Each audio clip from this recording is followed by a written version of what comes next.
أعوذ بالله من الشيطان الرجيم. بسم الله الرحمن الرحيم. وإن عليك اللعنة إلى يوم الدين. سورة الحجر 35 نمبر آیات. په دې 35 نمبر آیات کې د شیطان بل سزا ذکر کیږي او هغه دا چې د قیامت د ورځې پورې به دا شیطان په لعنت کې اختی. لعنت څه شي ته وایي؟ تفسیر بیضاوی دې معنا کړی ده چې اللعنت التبعید عن الرحمت، لعنت د رحمت نه لري وتلو ته ویل کیږي. نو معنا دا شو چې شیطان مت الله تعالی د رحمت نه د قیامت پورې لري. او چې کله قیامت پورې دې لري شو، د الله تعالی په نعمتونو کې د ټول نه لوی نعمت د ایمان دی او د رحمتونو تعلق د ایمان سره تړلی. نو معلومه ده چې د قیامت پورې بر دې شیطان ایمان نصیب نشي، نو دې بل سزا شو. الله تعالی د جنتی ماحول نه د فرشتو د پاک ماحول نويست او دغه سره سره ویراټو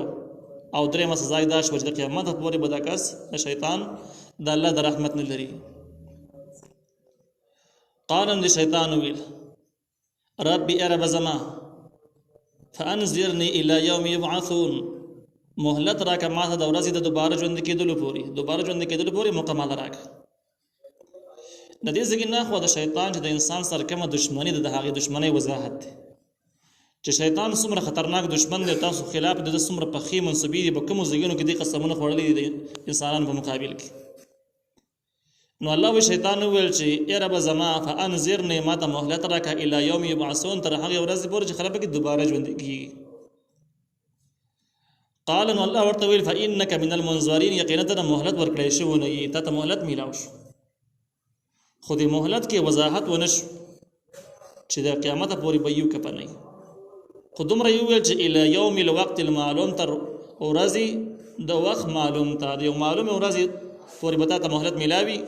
هغه معلومه ورځ د الله تعالی په علم کې د خلکو ته پته نشته. نو شیطان ته مهلت میلاو شو، لیکن د یقیني معلومه نشو چې د کوم وخت پورې به میلاوي. نو شیطان لا په حال په یاره کې اخته او په دې وجه باندې مکه د بدر واقعیا تیر شوې ده. د بدر په واقع کې چې کله دی راغی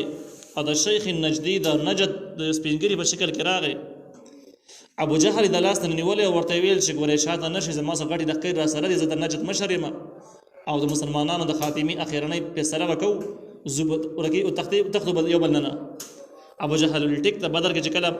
سپونه جوړ شو، اسمان نه فرشتي راکوزي شو. نو د شیطان شک راغی چې د اقټیم دی الی یوم الوقت المعلوم مخبل دا ټیم د کې دي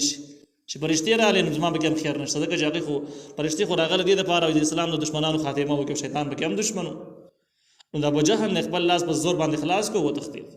ابو جهل بس ډېر ناری و لاس د راټینګ هغه بس خلاص کو وته ویل تبع زغه سینم چې تین او د الله نه یریګم بس سمانه قرارش. دینه معلومیږي چې شیطان به مطمئن نه دی چې دا وخت په کم ټیم پوري، خو شیطان ته یو وګړه ژوندۍ میلاو شو. کله شیطان به دې معنی پوه شو زما ژوندۍ وګړه ده، هغې نه بعد په خپل دشمنی اظهار شروع او ویلي قال نبی ربي ارب زما بما اغويتني، بسبب د هغه جزدي گمراه کړم. اغويتني د جنت نه بهر کول ته ملي کی، بهر وستل شړل او گمراه کول ته هم ملي کی. دوه معنی ځکه چې من خوري شیطان صدقه دوه کار شوی دي. نو ول انسان په سبب باندې چې آدم علی السلام دی پیدا کړو، دغه په وجه باندې زر جنت نه محروم شو او زه د قیامت پورې لعنتیم شم، گمراه هم شم. نو اوس به زه خپل دشمنی زور د اولاد نه وباسم. آدم علیه السلام خو میلاس نه رسي، په دې کې چې کوم مخلص او منتخب خلک د پاغي خو میلاس نه رسي. خدا کم چې پکې دسي هوا پرس منت خلک دي او د آدم علیه السلام اولاد نه، بس دغه اولاد نه مردا قارو باسم پرې د مینه گمراه کوم. دې ځکه د شیطان د خپل گمراهۍ احساس سره پیدا نشو او توبې توفیق نصیب کې نشته. وجه دا د شیطان تکبر په بنیاد باندې مخالفت کړي دي او د خپل ګناه باندې کلک ته قائل کیږي نه. د دې مقابل کې د آدم علی السلام نم خطا وشو، لیکن آدم علی السلام خطا اجتهادي او قصدن نه، د ضد په بنیاد باندې تکبر په بنیاد باندې نه. او چې کله آدم علی السلام ته احساس وشو فوري توبه وستله او الله تعالی قبول کړه. نو د انساني غلطۍ کې او شیطانی غلطۍ کې فرق دا دی چې انسان کله غلطي کوي په خیمانه کېږي او شیطان چې کله غلطي کوي د بنه په خیمانه کېږي. دغه شانته کې غاوین کې به ورسته باس راشي چې کوم خلک سرکش او گمراه خلک دي دغه ټول حرکتونه د اسلام په مقابل کې روان دي او خو شعوري خپويږي بیا هم د اسلام مخالفت کوي د خلکو د سرکش خلک وي او سرکشان چې سره د پوی نه ګناونه کوي نو دغه خاتمه به هم د قشان کېږي چې توبه توفیق به نصیب نشي په شان د شیطان باندې نو د شیطان ویل ربي ارب زما بما اغويتني بسبب د هغه جزدي گمراه کړم لأزينن لهم في الارض زبخامه خستواله کار کوما د ګناهونو لهم نبی د پاره په الارض بزمک لهم د جمع لفظ یو او حالانکه آدم علیه السلام یو دی او د مسره حوا علیه السلام ورسته پیدا شوی دی اولاد د ټیم کې لاشتنه دغه وخت خبره ده لیکن ابلیس په دې باندې پوهیدو چې د فرشتو سره کوم مشوره شو و جذبه زمګي خلیفہ پیدا کوم نو خلیفہ بس پیدا کیږي د انسان او د ټیک اولاد کیږي هغه زګي نه معلومات او د آدم علیه السلام په بچی کیږي نو لهم کې د جمع لفظ ضمیر استعمال کو اق اولاد ته اشاره شول چې د اولاد ولا پرېده منه نو اولانې طریقه وسدا کوم چې ازینن لهم فی الارض زب خیستخ کارا کوم دوی ته بد کارونه پزمګه کی لازینن کی هغه مفعول ذکر نشو چې کوم شي نو د معنی په قران راي دا د چې سوء اعمالهم بد عملونه مراد دي امام ابن جوزی رحمه الله په تلبیس ابلیس کې وجه د شیطان د غړو حربونه دوکه کولو غټه ذریعہ دغه ده چې انسان پسې ولګي او انسان ته د بد کار صفای بڑکیا چې دا کار ساده پر بلهار ډیر فائدہ مند دی ډیر فائدې شته او د انسانیت تم پایدار او دین تم پایدار او تا تم پایدار په دې ټیم څخه دا کار وکړه ساده پر خره نو بد کار به تخستخ کار کوي هم دغه وجه ده چې خلک کپړې د سیاغوند نیم لغړي بیا متزان خخکاری انتهایی تنګ غوندي بیا متزان خخکاری دغه شان کې عیاشي په حاشي چې بدنام شرمېدلي کارونه دي پاغه متزان خخکاری دغه شان دین سریعام مخالفت متزان خخکاری دا ولی خخکاری دا کارونه د شیطان بزیان کې چول چې او تر وشن خیالي ته ترقی پسند ته داسي ته اغسي او دغه طریقه باندې شیطان د شذونه مطمئن کړی دي د شیطان نت ورک ډېر منظم نت ورک دی او بده معنی بیا علماء چې کوم تحقیق کړی دی هغه دا چې بحر الکاهل کې باقاعده د دې میټینګ مرکز دی هفته کې یو پر د عالمي دنیوي غړ سطح باندې اجلاس کیږي عالمي سطح باندې ابلیس داعی نه دې سر پرستی کوي او د دې ذکر چې کوم دی نو مخکینی کتابونو کې هم شته چې انجیل او تورات زبور کې هم بحر الکاهل ته بحر الشیاطین ویلې شوی دی او دا شان قران کې هم د دې احادیثو کې هم د دې نشاندهي موجوده ده بدغه بحر الکاهل کې دنه دجال هم موجود دی او بیا د هفتوار میټینګ نوروسته تشکیلونه کیږي مختلفو ځایونو در شیطانانو مختلف خبرو باندې بحثونه کیږي بیا د کوم جزیرو د کوم زمکو چې دغه ځګین سره پیوست جنگیدل بحر الکاهل سره کوم ریاستونه ټچ دی پیوست هغه خلک د اسلام په خد دشمنان دي او د اسلام خلاف دغه منسوبي انتهایی ډیر زیات قوي دي په نسبت د هغه کافرانو باندې چې کوم دغه بحر نه لري دی هغه ریاستونه سره ټچ نه دي نو شیطان دا قسم خوړلې به دغه باندې مضبوط کار روان دي ولا اغوینهم او زب خامخ گمراه کوم دی لر اجمعین طول ولیوت هم نه پریدم الا عبادك منهم المخلصين مگر بغیر الا عبادك بغیر د بندگان استاد حقنا منهم المخلصين جردوینا منتخب شوی خلق دی مخلص دی اخلاص مند دی یا منتخب شوی خلق دی الله تعالی دې لپاره منتخب کړي د بردین خدمت کوي هغه خلق برانه بچ کیږي هغه خلق منی ملاس نه رسي باقی خلق چې کم دی چې کم سرکش خلق دی نو بده کې یو هم نه پرېدم دا سرکش خلق ټول جهنم ته رسو دغه کې وهم مضمون دا چې کم مخلص خلق دی منتخب شوی هغه باندې د شیطان لاس نه رسي گمراه کولی نشي نو اوس بده کې یو خدا مسرت معلومه شو چې انبیای کرام دا معصوم دي ته ګناہوں نه پاک دي ځکه چې الله تعالی ویلي دي چې پیغمبران دا منتخب شوی خلق دي د شیطان په لاس نه رسیږي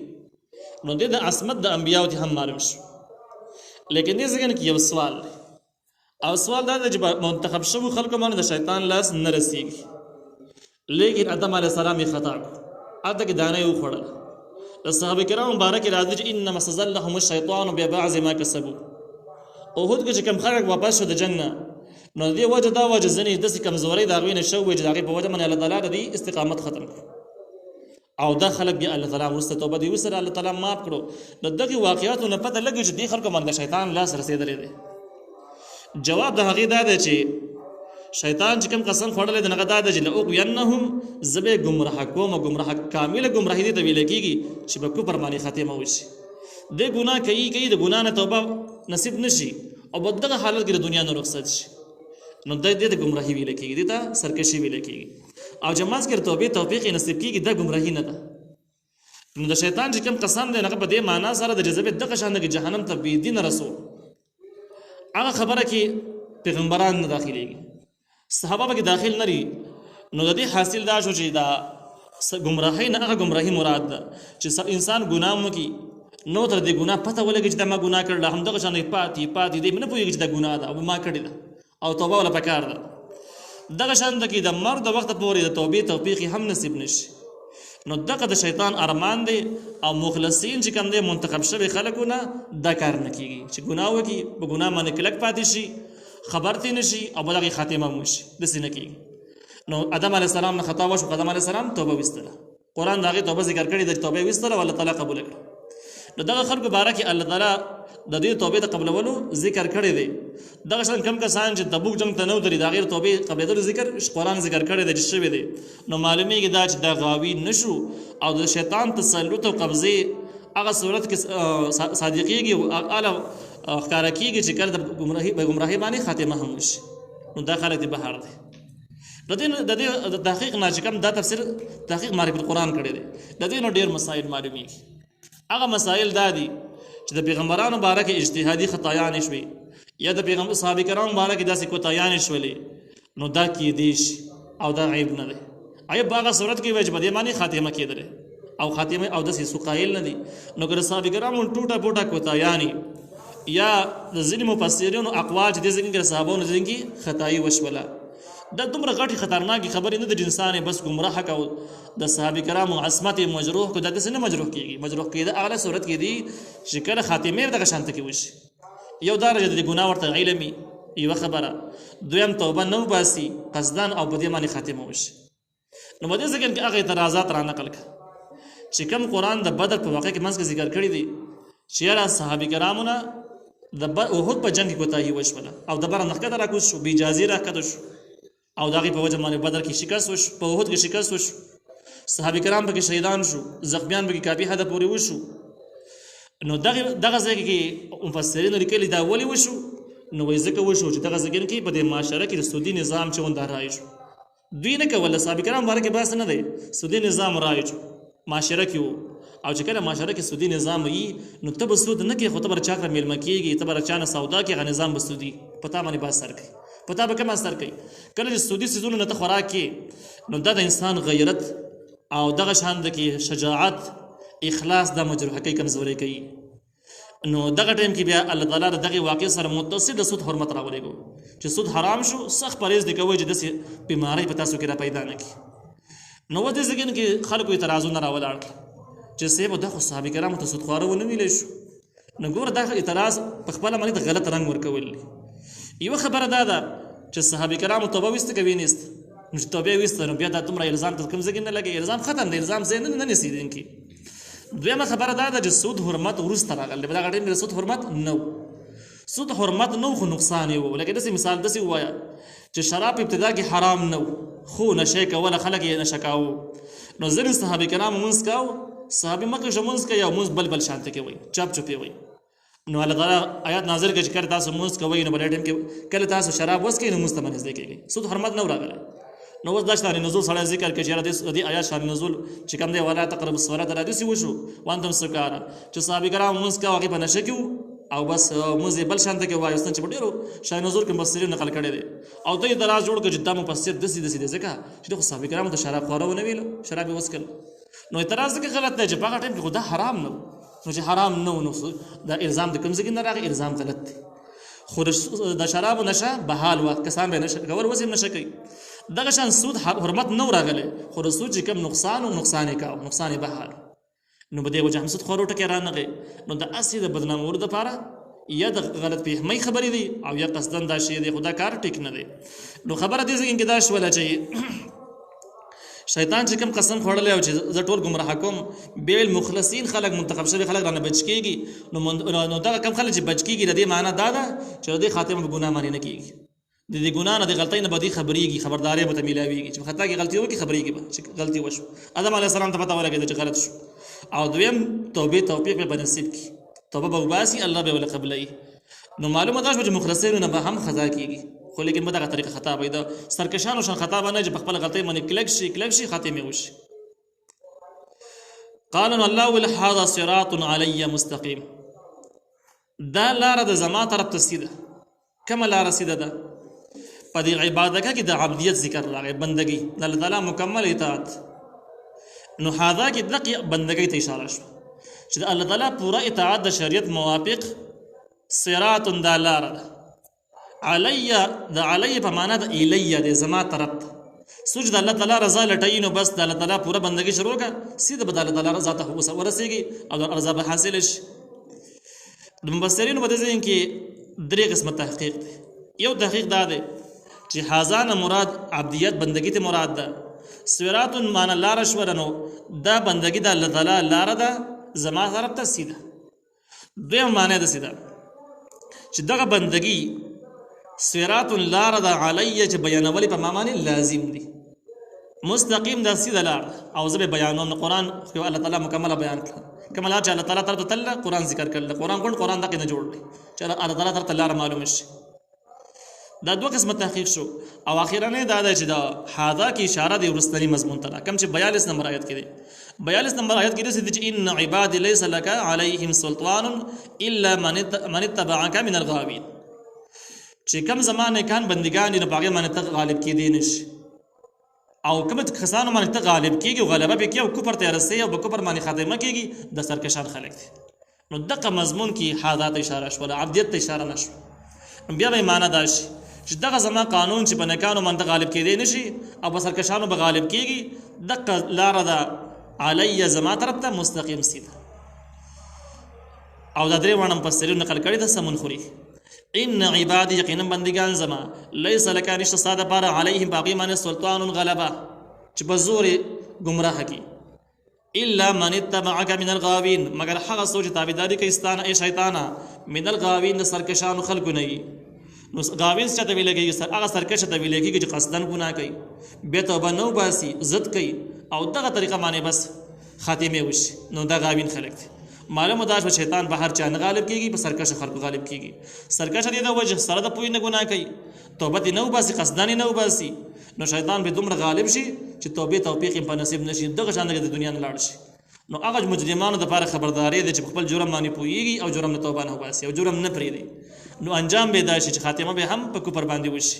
او دا فکر دې نه کوي چې په اخر کې به توبه وباسم ځکه چې شیطان به غالب کیږي او توبه نه بيخي محرومه کوي توبه استری نشي